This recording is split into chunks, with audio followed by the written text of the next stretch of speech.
खोई हुई भेड़। मुकद्दस लूका की अंजील उसका 15 बाब 1 ता 7 आयत तक।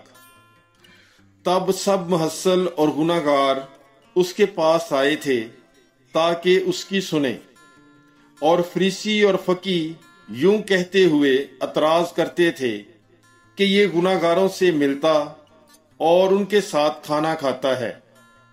तब उसने उनसे ये तमसील कही कि तुम में से ऐसा कौन आदमी है जिसके पास 100 भेड़ें हों और उनमें से एक खो जाए तो 99 को बियाबान में ना छोड़े, और जब तक उसे ना पाए उस खोई हुई को ढूंढता ना फिरे, और जब पाए तो खुश होकर उसे अपने कंधे पर उठा लेता है, और घर आकर दोस्तों और पड़ोसियों को बुलाकर उनसे यूं कहता है कि मेरे साथ खुशी करो, क्योंकि मैंने अपनी खोई हुई भेड़ पाई।